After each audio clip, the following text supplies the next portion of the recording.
Vamos ver alguns exemplos de combinação entre o conteúdo de carbono da economia e o produto interno bruto por habitante que seriam necessárias para o cumprimento da meta estabelecida pelo painel internacional sobre mudança climática em 2018. Inicialmente, vamos entender bem o que é esse conteúdo de carbono da economia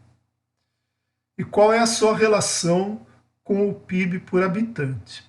Bom, essa relação ela pode ser estabelecida por uma identidade matemática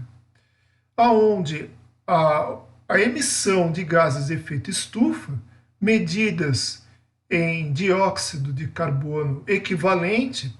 ela seria idêntica ao conteúdo de carbono da economia, vezes o PIB por habitante, vezes a população.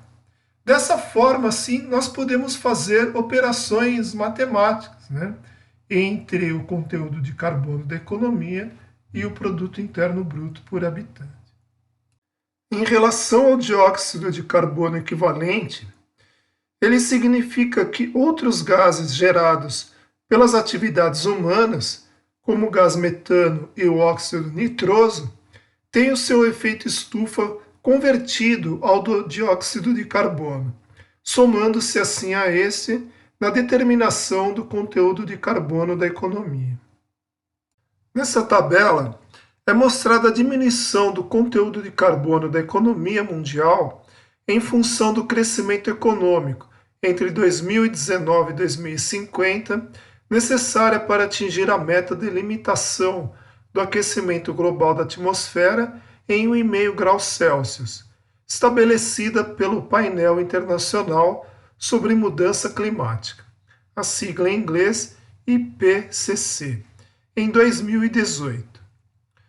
Observa-se que mesmo um crescimento nulo da economia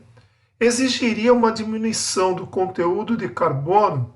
de 4,25% ao ano,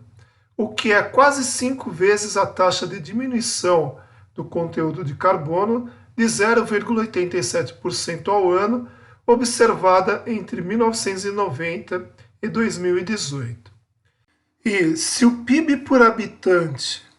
crescer a taxa de 2,84% ao ano, que foi observada entre 1990 e 2018, o conteúdo de carbono da economia deveria diminuir de 6,9% ao ano para que a meta estabelecida pelo painel internacional sobre mudança climática pudesse ser atingida. As taxas de diminuição do conteúdo de carbono da economia que nós vimos na tabela foram calculadas para a economia mundial. O problema é que os países mais pobres, mesmo com uma distribuição igualitária da renda, vão precisar manter taxas elevadas de crescimento econômico durante longos períodos para poder resolver problemas básicos, que afetam a sua população, como o acesso adequado à alimentação, à moradia, à saúde e à educação, por exemplo. E isso faz com que os países mais ricos, dificilmente eles vão conseguir contribuir efetivamente para atingir essas metas estabelecidas pelo painel internacional sobre mudanças climáticas, sem um significativo decrescimento econômico, uma diminuição da sua economia, o que implica uma diminuição do consumo da sua população.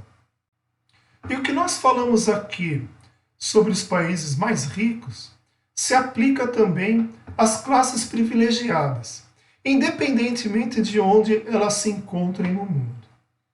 Segundo dados do Banco Mundial, os 10% das pessoas mais ricas